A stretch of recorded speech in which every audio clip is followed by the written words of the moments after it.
Um manda prender, o outro manda soltar, depois vem o outro e caça. E olha, bandido bom é bandido morto, desde que o bandido não seja da família real, tanto da brasileira quanto da saudita.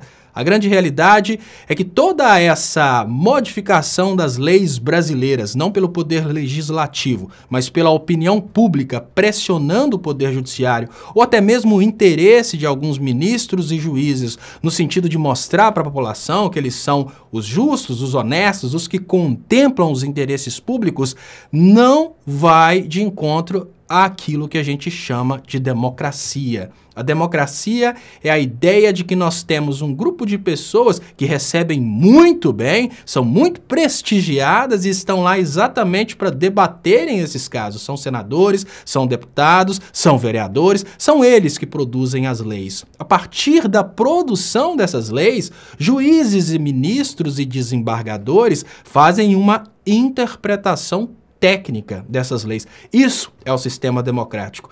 Mas se você permite a um juiz criar a lei e julgar conforme a lei que ele criou, você está permitindo o mesmo absolutismo que a gente critica, por exemplo, na hora que um Bolsonaro cria um decreto sobre aquilo que ele não pode legislar. Então a gente tem dentro do Brasil uma concorrência de todo mundo querendo mandar mais do que pode. Isso vai totalmente contra os princípios democráticos. A ideia de dividir o poder, a tripartição do poder, é exatamente lutar contra isso. Olha, o poder legislativo cria leis. O executivo só pode agir de acordo com essas leis. E, se alguma coisa sair fora ali dos entendimentos, o judiciário vai aplicar uma interpretação exata daquela lei que foi criada pelo legislativo e vai dar uma solução. Só que no Brasil a coisa não está funcionando desse jeito. É que ao prender de uma forma ilegal, você prende ao mesmo tempo a lei brasileira, prende ao mesmo tempo a democracia, porque você precisa modificar esses detalhes é na Constituição, é na lei, e não na aplicação de um caso que tomou proporções nacionais. Se você faz isso, você cria insegurança jurídica, as pessoas passam a pensar se a justiça daquele país não é confiável, aquele país não é confiável. E isso acaba refletindo na economia. Casos como o do traficante tomam repercussão nacional, mas nós temos muitas decisões duvidosas em conflitos relacionados a empresas nacionais, empresas internacionais, em conflitos relacionados a operações da Polícia Federal contra empresas nacionais que geraram grande desemprego dentro do Brasil. Primeiro, o poder financeiro controla a imprensa. Como o poder financeiro controla a imprensa, ele consegue controlar as decisões judiciais. É a partir desse controle da imprensa que o poder financeiro conseguiu levar os casos do ex-presidente Lula para a República de Curitiba, lembrando que o caso do ex-presidente Lula aconteceu em São Paulo, nunca poderia ter sido julgado em Curitiba. A partir de todo esse controle da imprensa, foi possível ao ex-juiz Sérgio Moro fundamentar uma decisão judicial totalmente em leis estranhas ao território nacional. Ou seja, esse não é o primeiro caso em que a gente tem uma decisão judicial incompatível com a lei brasileira. Esse é só um dos casos. Esse tomou proporções nacionais por causa que acaba assustando as pessoas, que é um traficante. Mas vocês já pararam para pensar sobre os outros grandes problemas de promotores, procuradores, juízes, desembargadores e ministros poderem criar a lei que eles vão aplicar ao caso? A gente acaba conduzindo essas pessoas à corrupção.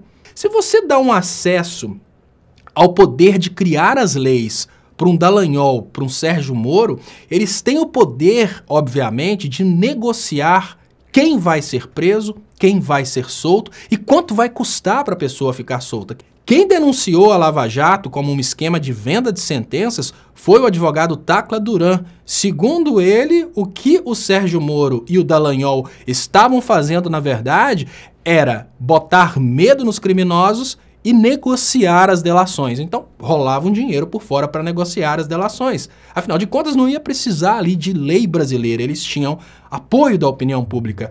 No momento em que você consegue dobrar os joelhos dos juízes através da opinião pública, você consegue fazer a imprensa decidir judicialmente os casos. No momento em que o juiz, um promotor, um procurador tem o poder de rasgar a lei para dar uma decisão, ele pode se corromper e vender decisões a respeito de casos polêmicos, né? E para fechar, eu queria te convidar para refletir sobre aquele caso em que um juiz absolveu o possível estuprador daquela blogueira, daquela youtuber. Todo mundo compartilhou a imagem do juiz, mas ninguém prestou atenção no que aconteceu.